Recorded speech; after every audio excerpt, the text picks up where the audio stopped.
नमस्कार, मैं हूं प्रदीप आजाद। हिंदुस्तान के अपराध के इतिहास में अब तक आपने चोरी, लूट और डकैती की कई वारदातें देखी और सुनी होगी। और जब इन वारदातों के बारे में आपने सुना और देखा होगा तो वहां हथियारों का इस्तेमाल भी आपने देखा और सुना होगा। लेकिन आज की केस डायरी में हम आपको एक ऐसी डकैती की कहानी बताने जा रहे हैं जहां किसी भी तरह के हथियारों का इस्तेमाल नहीं हुआ था, कोई खून खराबा नहीं हुआ। बस इस वारदात के मास्टरमाइंड ने केवल दिमाग का इस्तेमाल किया था और वारदात के वक्त उसने करीब 30 से 35 लाख के गहने और कैश लूट की वारदात को अंजाम दिया था, जो आज के वक्त करोड़ों में होती है। दरअसल जब आप इस पूरी वारदात की कहानी को सुनेंगे तो आपके जहन में एक फिल्म का नाम भी आएगा, उसके बारे में भी आपको बताएंगे। लेकिन थोड़ा ठहरिए, पहले मुंबई में साल 1987 में हुई उस डकैती की पूरी कहानी सुनिए, जिसका मास्टरमाइंड आज तक करीब 39 साल बाद भी पुलिस पकड़ से बाहर है। दरअसल इस डकैती को हिंदुस्तान के अपराध के इतिहास की सबसे शातिर और अनोखी डकैतियों में से एक माना जाता है और इस डकैती की वारदात को अंजाम दिया गया था 19 मार्च साल 1987 को और जगह थी मुंबई के ओपेरा हाउस स्थित प्रसिद्ध त्रिभुवन दास भीमजी जवेरी, जिसे TBZ ज्वेलर्स का शोरूम भी जाना जाता है।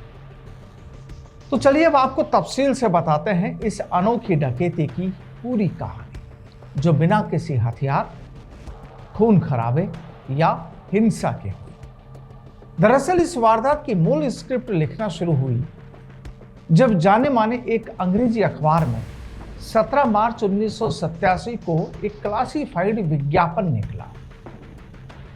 इस विज्ञापन में इंटेलिजेंस ऑफिसर्स और सिक्योरिटी ऑफिसर्स के पदों के लिए डायनेमिक ग्रेजुएट्स की जरूरत बताई गई। इंटरव्यू के लिए उम्मीदवारों को मुंबई के आलीशान 5 सितारा होटल ताज पैलेस के कमरा नंबर 415 में बुलाया गया था।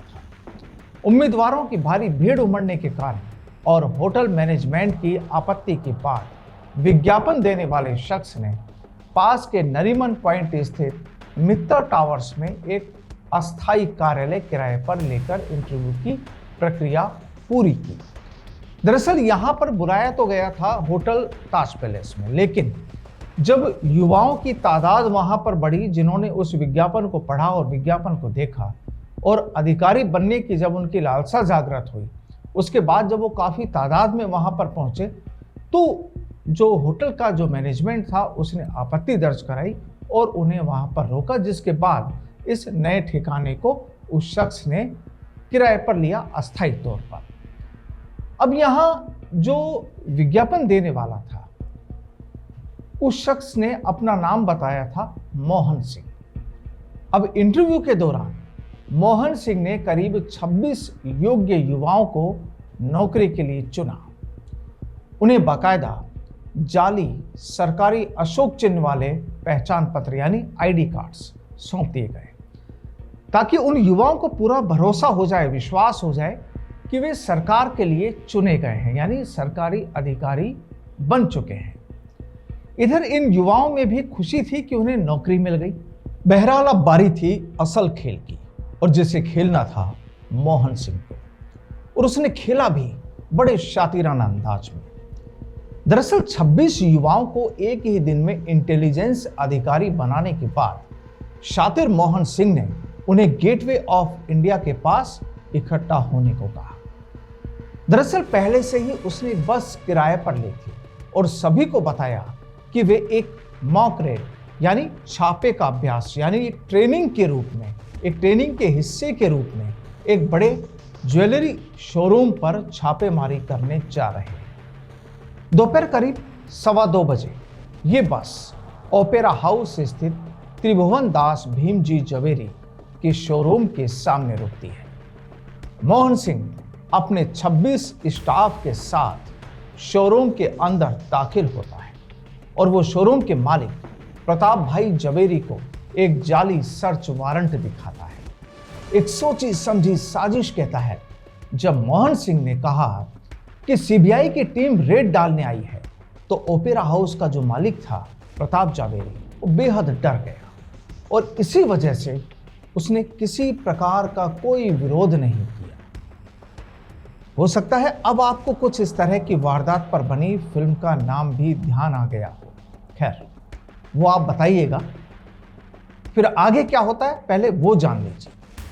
दरअसल जब मोहन सिंह अपनी 26 अधिकारियों की टीम के साथ शोरूम में दाखिल होता है, तो वहां की फोन लाइन जो होती है उनके तार कटवा देता है और दूसरे जो सुरक्षा उपकरण होते हैं उन्हें बंद करवा देता है, ताकि कोई बाहर का संपर्क ना कर सके, बाहर से कोई संपर्क ना कर सके, ना तो बाहर वाला अंदर और ना अंदर वाला बाहर। वहीं उसने जो सुरक्षा गार्ड होते हैं उस शोरूम के, उनको भी निहत्था कर दिया, यानी उनके पास भी जो इक्विपमेंट्स होते हैं उनको भी ले लिया गया। शोरूम में मोहन सिंह अपने लड़कों को सोने चांदी के आभूषणों के नमूने और कैश इकट्ठा करने का आदेश देता है और वो लड़के, या यूं कहें कि कथित सीबीआई अधिकारी, अपने साहब के आदेश का पालन करते हुए फटाफट आभूषणों को सरकारी सील लगे लिफाफों और थैलों में पैक करना शुरू कर देते हैं। दुकान के मालिक और कर्मचारी भी डर के मारे चुपचाप सब देखते रहे। आखिर उनकी नजरों में वो सीबीआई की टीम थी, सीबीआई के अधिकारी थे और सीबीआई की रेड थी।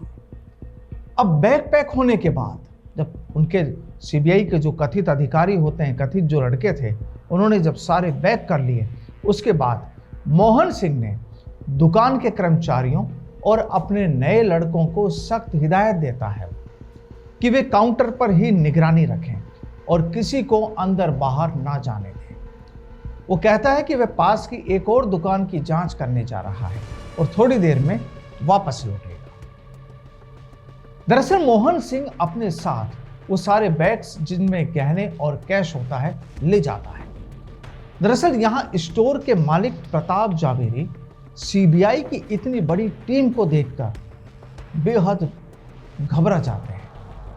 मोहन सिंह और उनकी टीम रेड के नाम पर स्टोर में एंट्री करती है। स्टोर मालिक प्रताप सिंह समेत वहां मौजूद सभी काम करने वाले लोगों को स्टोर से बाहर खड़े होने की हिदायत भी दे दी जाती है और अंदर शुरू होता है छानबीन का काम। ये पूरी उस प्रक्रिया का हिस्सा होता है। दुकान के कोने कोने में सीबीआई के लोग, जिन्हें अब तक सीबीआई के लोग माना जा सकता था, पहचाना जा सकता था, वो पहुंच जाते हैं। हर गहने को उठाकर चेक किया जाता है। करीब 1 घंटे तक सीबीआई की टीम अपना काम करती है, जबकि स्टोर के सभी लोग एक तरफ खड़े होते हैं। मुंबई के सबसे बड़े स्टोर से कीमती ज्वेलरी को इकट्ठा किया जाता है। सभी 26 लोग अलग अलग तरफ से महंगे महंगे गहने, हीरे जवाहरात बैग में डालते हैं। दरअसल यहाँ जो 26 युवा होते हैं उनको भी ये लगता है कि आज उनकी नौकरी का पहला दिन है और उनका बॉस आज हो सकता है उनकी परीक्षा भी ले रहा हो। तो उन्होंने भी उस दौर में भागदौड़ करके और पूरी मेहनत करके उस बॉस का आदेश मान रहे थे, ऐसा भी माना जा सकता है। अब स्टोर मालिक कुछ समझ नहीं आता, लेकिन सीबीआई की डर की वजह से वो कुछ बोल भी नहीं पाता। बहरहाल मोहन सिंह सारे गहने, करीब जो 30-35 लाख रुपए की ज्वेलरी और नकदी थी, उन्हें समेटकर उसी बस से वापस होटल ताज पहुंच जाता है। वहां वह बस ड्राइवर को बाहर ही छोड़ देता है और अपना सामान लेता है होटल से और एक टैक्सी पकड़कर विले पार्ले की तरफ निकल जाता है, जहां से वे एक ऑटो रिक्शा में आखिरी बार देखा गया था। और इसके बाद वो कहां गायब हो जाता है किसी को खबर नहीं।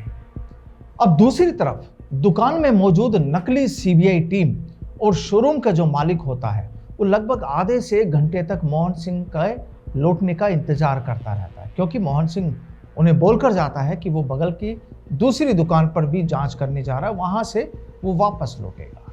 लेकिन जब वो वापस नहीं लौटता है तो दुकान के मालिक को शक होता है और वो स्थानीय पुलिस को इस मामले की खबर दे देता है। जब पुलिस इस खबर मिलने के बाद उस मौके पर पहुंचती है, शोरूम में पहुंचती है, तो जो जांच अधिकारी उस दौर के होते हैं उनका नाम होता है अरविंद इनामदार। और ये वो अधिकारी होते हैं जो बाद में महाराष्ट्र के डीजीपी भी बने। तो वहाँ वो पहुँचते हैं, वहाँ मौजूद जो 26 लड़के जो होते हैं उनसे पूछताछ की जाती है। अब पूछताछ में पता चला कि वे लड़के खुद इस बात से पूरी तरह अनजान थे कि वे किसी डकैती का हिस्सा बन चुके हैं। वे तो बस नौकरी की ट्रेनिंग समझकर अपने बॉस के आदेश का पालन कर रहे थे, और जिसके बाद पुलिस ने उन सभी बेकसूर लड़कों को छोड़ दिया। यानी मासूम वो लड़के भी थे और मासूम शोरूम मालिक भी, जो मोहन सिंह के चंगुल में फंसा।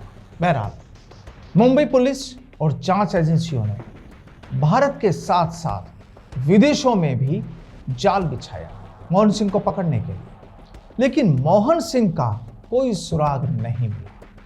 उसने होटल ताज में जो पता वहां पर जो दर्ज कराया था वो भी फर्जी निकला, और इस घटना को बीते करीब 39 साल हो चुके हैं। लेकिन मोहन सिंह कौन था, वह कहाँ गया, और लूटा हुआ सोना या कैश कहाँ है, यह आज भी हिंदुस्तान पुलिस के इतिहास में एक अनसुलझा रहस्य बना है। और सही बात तो ये कि पता नहीं उस शख्स का नाम मोहन सिंह ही था या कुछ और नाम था। तो जाहिर है अब आपके जहन में उस फिल्म का नाम भी आ गया होगा जिसमें कुछ इसी तरह की वारदात को दिखाया गया था, स्पेशल 26। यही नाम था उस फिल्म का, लेकिन उस फिल्म में 4 लोगों को नकली सीबीआई इंस्पेक्टर बनकर मुंबई की एक ज्वेलरी शॉप को लूटते हुए दिखाया गया था। लेकिन असलियत में इस डकैती कांड को अंजाम सिर्फ एक शख्स ने दिया था, और जिसका नाम था मोहन सिंह, जो कहां गायब हुआ कोई खबर नहीं। इस पूरी वारदात में ना तो शोरूम मालिक समझ पाया कि उसे किस तरह साजिश का शिकार बनाया गया, और ना वो नए लड़के जो खुद को अधिकारी समझ रहे थे ये जान पाए कि वो कैसे एक शख्स के हाथों का खिलौना बन बैठे थे। तो आज के केस डायरी में फिलहाल इतना ही। फिर मुलाकात होगी किसी नई कहानी के साथ। तब तक के लिए इजाजत। नमस्कार।